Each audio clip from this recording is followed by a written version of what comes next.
Cheers. This is it. This is the big one. This is the best books of 2020 in my year in awards here on the Fantasy Network. I'm, of course, Jimmy Nuts. And this is the video that I've been most excited to make and kind of why I started a booktube channel. It was around this time last year I started kicking around the idea because I just love looking at everyone's top list and best of for the year and looking at how much people were reading and how much they were experiencing. I just knew that I kind of wanted to do that. So to make this video is very cool, and I am pretty pumped up about it. I think one of the cool things about the year-end awards and the top books or whatever is the fact that I get to kind of review everything I looked at this year and read, and I have to kind of assess how I did as a reader to make sure that I'm reading multiple authors and different series from different generations. I like to kind of diversify, my reading pot. And the one thing I did notice is that I feel like I read a lot of books, a lot of big books, but I didn't get the author diversity that I wish. I feel like I stuck to probably underneath like 10 to 12 authors. I read 53 books total. So maybe in the next year I would like to read more authors, but we'll see how that goes with how long some of these series are. It's really tough. Joe Abercrombie, I think I read 9 books by him this year. So it is what it is. I'm glad I got through all of them. I don't regret reading it. So I guess as long as it's good reading, that's all that matters. And speaking of Joe Abercrombie, actually my first award here for the year-end awards, which I'm going to do first, and then I'll go into my top 10 list, and I'll keep it short. I'll try to talk a little bit more about the books or authors that I didn't cover on the channel, because I don't review every book I read, and some of those books have snuck here into the awards and the top 10 list, so I'll probably elaborate on those. But for any books that I've kind of went over on the channel and reviewed, I'll just refer to you to the videos that I've done in the past, and just give you more of a quick tidbit. But yes, the first award is the author, probably my favorite author of the year, but I don't want to phrase it like that. It's the author that I read the most of, and that is, of course, Joe Abercrombie. I got caught up on all of the First Law this year, from the original trilogy to the standalones into the new trilogy, and each entry felt like an improvement to me. The standalones by themselves, I think, are 5 stars. My favorite happened to be Red Country, which is, I guess, not the most popular opinion. But without a doubt, every entry that Joe Abercrombie puts in to the First Law universe has been outstanding and has been a home run with me. And I'm completely okay with him being my most read author of the year. Best non-fantasy book, and fantasy is such a broad term that it's kind of hard to classify these things, but I think most people would agree that maybe it's not fantasy. The winner of this, it was close, and it was all from the same author, but the winner in the outstanding book that I thought was non-fantasy of the year for me here at the Fantasy Network is Pet Sematary. Pet Sematary is a book I haven't actually put a review out for yet, but I plan on sometime in the future of doing, a lot of Stephen King. I really appreciate Stephen King's work. I know not every single thing is a hit, but Pet Sematary, largely, the scope of it's a lot more narrow, and it's the identification of grief inside of a human being and how we handle death as humans. And one of the weak points of Stephen King's writing that everyone seems to harp on is that he can't write an ending. I thought the ending to Pet Sematary was chilling and thought-provoking and basically well executed to the point of perfection. Pet Sematary, without a doubt, the best non-fantasy book that I read in 2020. And I want to include this next award. It's the most fun read. And what that means is it's not necessarily the best book. In fact, this book did not crack the top 10. I did enjoy it, however. For me, the most fun was the book that I couldn't put down and also gave me a little bit of something extra, maybe outside of reading. And for this, in a year of 2020 and the pandemic and not being able to do the things I love, I am a student of Brazilian Jiu-Jitsu. It is probably my main hobby outside of reading, and it's been very hard for me to not be able to do that all year long. I'm a blue belt. I was hoping to be halfway to my purple belt by now. That got stalled, clearly. Just trying to make responsible decisions for where everything's at in the world. But a book that kind of bridged me and bridged the gap is an amazing independent release called The Combat Codes by Alexander Darwin. This book was fun. It's his first attempt at a fantasy novel, and I thought it did a really well done job. I feel that towards the beginning of the book, there was a little bit of an identity crisis with it, but by the end, I was pretty hooked on the story, and I started to connect a little bit more with the protagonist, and at the core of the story, there was a very interesting world and mystery, and it gave me all the jiu-jitsu I wanted. If you watch the channel, I'm a big fan of well-written combat. Evan Winter, John Gwen, that type of thing. Well, combat is written from a grappling standpoint here, and Alexander Darwin is a black belt in jiu-jitsu. So all of his writing is so precise and unique, but it's also for people who don't, know jujitsu. I think it'd be entertaining. So that gets my award for the most fun book because it not only entertained me as a reader, but it also helped cure a little bit of that longing to get back on the mats and grapple. So big ups to Alexander Darwin, and I couldn't be happier that I read it when I did. If you've been watching the Fantasy Network here in 2020, you know that I am a character reader first above anything else, right? So the next award is the best character of 2020. But the one that I've thought about the most, it was the runner-up. I am going to give a runner-up. The runner-up to this is Maquin from The Faithful and the Fallen. On another day, maybe he gets first place.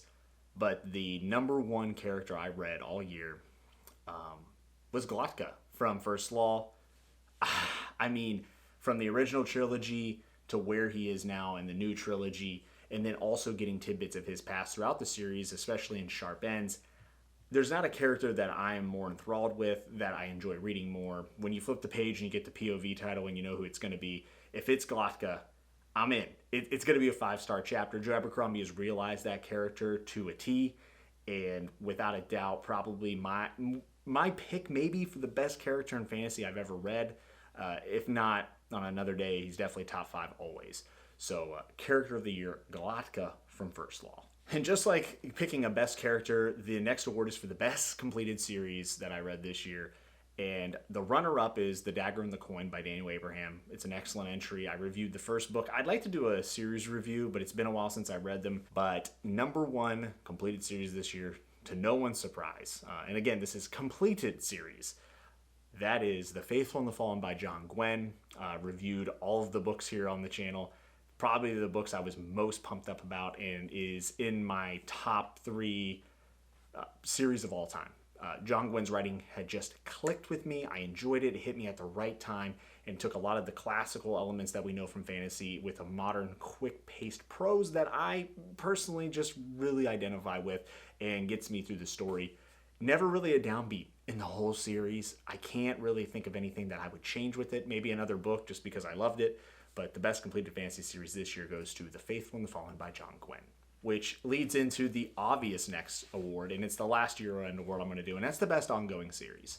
So this one's obvious. The winner is the Stormlight Archive, to no one's surprise. I know maybe my review for Rhythm of War came across critical, but it's still a great book. Like I said, I think it's a perfect entry for the characters that we were given, which is Venli and Navani, which is awesome. But overall, is anyone doing something to the scale that Brandon Sanderson is? I don't think so. When you take in scale, world building, everything all together, and the Cosmere, when you throw that in, it's got to be Stormlight. And I love reading those books. Even Rhythm of War, which I said was my least favorite of them all, I still loved reading the book. So Stormlight Archive was a pretty head and shoulders above the competition in my opinion, and gets the award on the Fantasy Network for the best ongoing fantasy series. And now we're going to get in the top 10, and this was super difficult. Like I said, I was very excited to make this video, but it actually got a little bit stressful, so I just want to say that the margins between these 10 books that I picked are so razor thin that, again, on any given day, these maybe could get switched out for another. And the top 5 were all at one point considered Book of the Year for me. It's just the list that I settled on, and I was still editing up until I hit the record button here, going over in my hand, just switching things out. So bear with me. I love all of these books, and again, they're all 5 out of 5s for me, and are just tremendous. But without further ado, let's get to the top 10. So number 10 is a book that is somewhat fantasy, but a little bit more horror, and it's a book that I did not review here on the channel. It is A Fever Dream by George R.R. Martin. So a vampire book set in the, steamboat era down in New Orleans of colonial America almost, and it's just a very interesting time period to place this vampire story, and it has the George R.R. Martin spin on it. The prose is beautiful, in my opinion. I love George's writing, and I thought Fever Dream is probably my favorite vampire story that I have read. If you're into vampires, which I'm not necessarily into them, this book sucked me in. So I think if you're into vampires, it's a must read. And everyone knows about A Song of Ice and Fire and George's works on television like The Twilight Zone, but I think Fever Dream gets a little bit overlooked.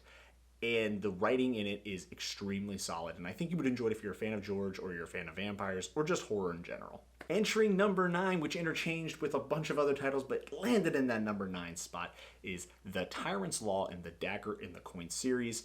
I think every entry in the Dagger in the Coin is like a solid 4 to 4.5 out of 5. But Tyrant's Law, while it still had all the strengths from the other books, it was a book that kind of took the stakes up a bit and felt truly epic. The ending of the book is excellent.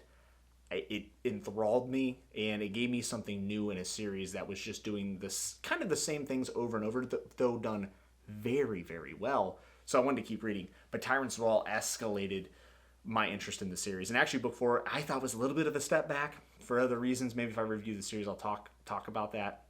Not enough to kill the series. The series was great. I finished it. Book 5 was awesome. But book 3, The Tyrant's Law and the Dagger in the Coin, I thought it brought the scope up, the stakes up, and became extremely epic with an ending that was just absolutely astounding. Number 8, and it feels weird putting this here because it's been such an amazing book as I've thought over it, and also there's the series, but I picked number 8 is The Fires of Vengeance, which I did review here on the channel. It's hard for me not to put this in my top 5, but again, this list is some stiff competition.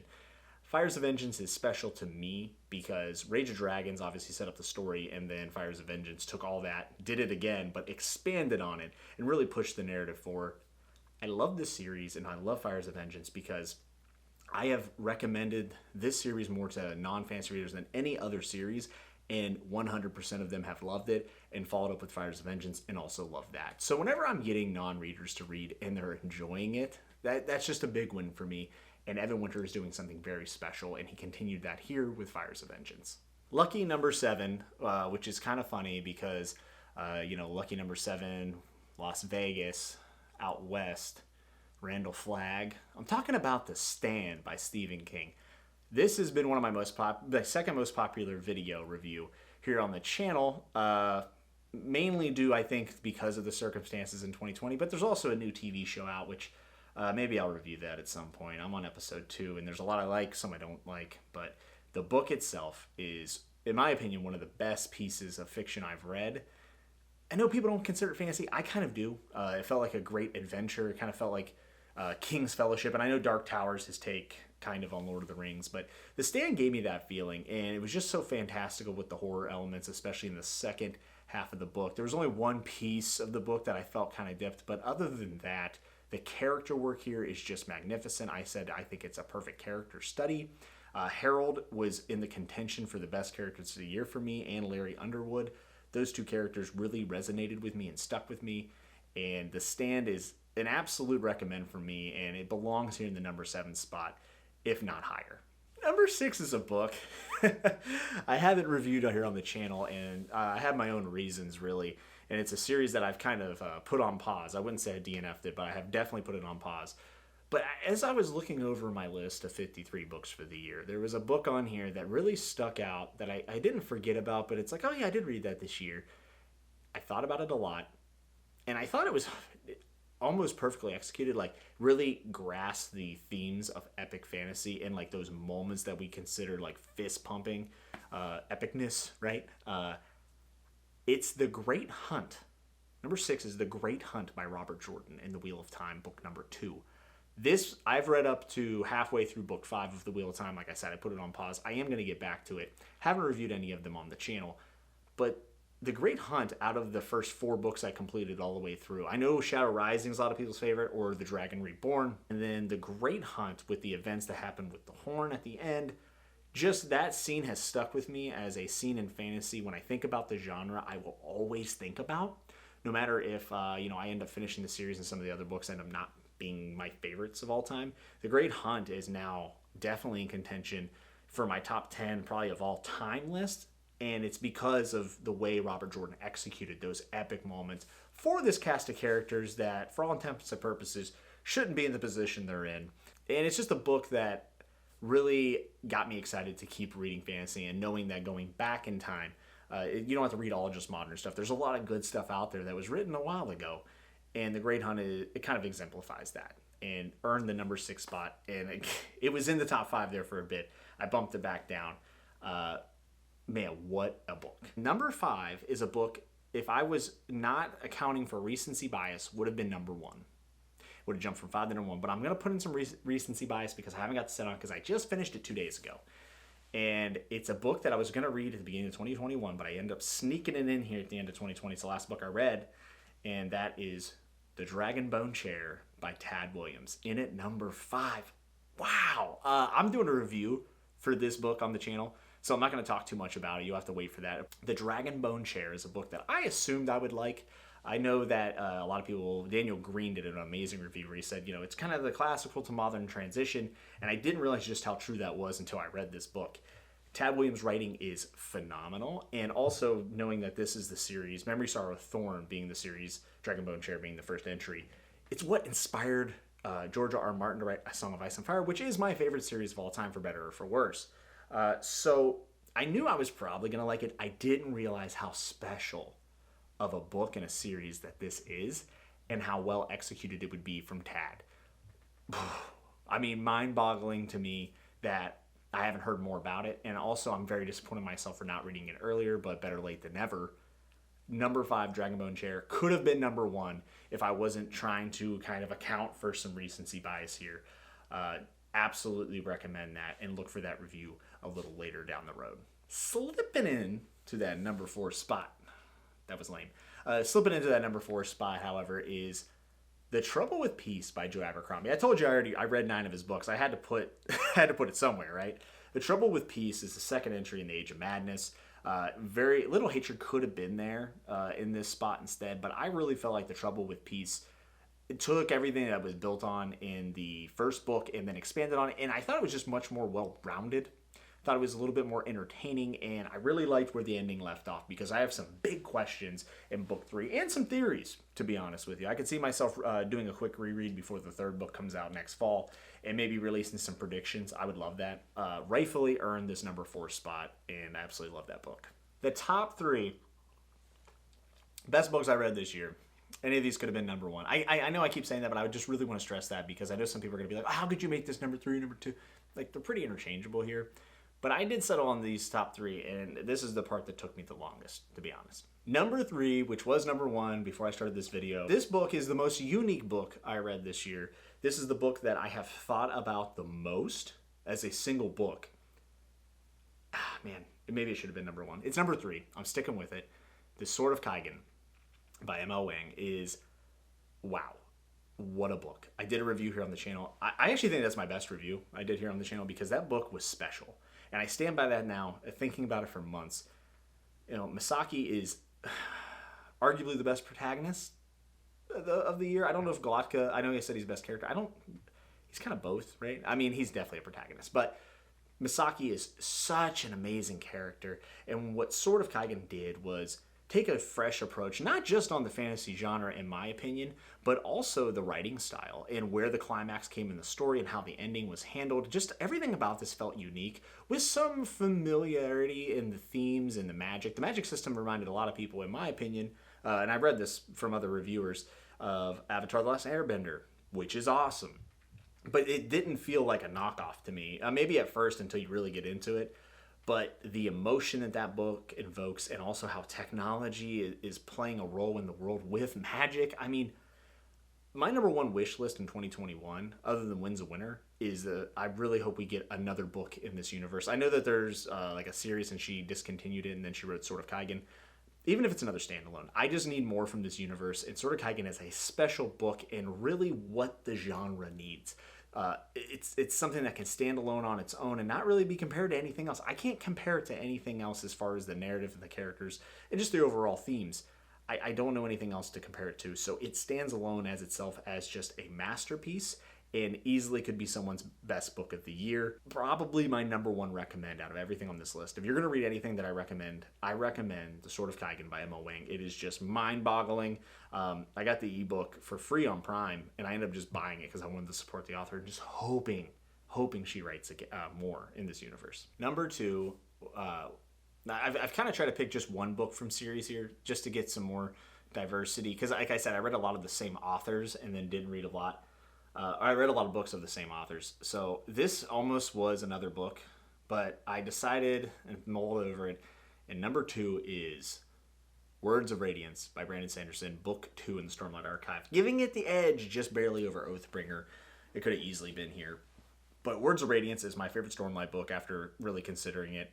Because as a compass, and Way of Kings was such a great first entry, Words of Radiance had a tall order to stand up to. Words of Radiance delivered on every single aspect of the story and took it to another level, which again was very hard to do after how successful Way of Kings was. The characters were more fleshed out, the narrative got a lot more interesting, and the world building is some of the best we've seen, in my opinion, in all of fantasy. And as Stormlight goes on, I do wonder, are we ever going to get a book that was as amazing as Words of Radiance? Now, some people already said, hey, Rhythm War is my favorite, Oathbringer's my favorite, Way of King's my favorite. That's fine. I definitely think I lean more towards Words of Radiance taking that crown. So I wonder for me if we will see another entry that will top that in just the way that the series leveled up. And now number 1, the best book that I read all year. And it's definitely, this list is more so for me like what I like to recommend, but it's the most about what entertained me and what I enjoyed. And if you've been watching the channel, there's no surprise, I think, for most people, that my number 1 book is Wrath by John Gwen. The Faithful and the Fallen series was obviously the series I picked for the best completed series. It is in contention for number 1 of all time. It goes, it's in my top 3 for sure. It's probably 2 or 1 on any given day. And when you have a series that is so special, I think the hardest point of a series, a completed series, to do is the ending, the finish. How do you finish? Because a lot of people judge by the last thing they read by you. And obviously he's published other books since then, and I'm going to get to those in 2021. John Gwen absolutely landed, nailed, home run, just bottom of the 9th, bases loaded. He killed it, okay? John Gwen's Wrath wrapped up a story that I think a lot of people have connected with emotionally. I think it's a story that has a very important role in fantasy as we move into, the Sword of Kaigans and stuff that are going to transform the genre. Sword of Kaigan's going to transform the genre. John Gwen took a lot of the things that we love about classical fantasy and put the modern spin on them, and with just absolute exquisite crafting of characters that I cared so much about. I literally got emotional reading these books, and Wrath was no exception, and I just thought for him to stick the landing that well, it's hard for me not to give him the nod for Book of the Year. So yeah, that's the best of 2020. That's the top 10 list of the year awards. That's everything. And I was so excited to make this video and talk to you guys. I want to hear your top 10 list. So if you can get down in the comments, let me know what were your top 10 books. Maybe some of the year-end awards I talked about, maybe you could as well, and just get the discussion going. Also, if you like this video, go ahead and hit like, hit subscribe, all that good stuff. And I'm going to be putting out more reviews. Definitely the Dragonbone Chair coming down, and the Foundation review from Isaac Asimov, the whole trilogy, and what I'm going to be reading in 2021. So if you want to see that stuff, like I said, hit subscribe. And I just want to thank you for such a great year. This year was hard for a lot of people, and having this channel and discussion with you guys has absolutely been a bridge for me to make it through, and it's very special to me. So thank you so much, and I hope you're well. I hope you enjoy the holiday. Happy New Year, all of that, if I don't see you until then. And be good, and remember to always turn the page.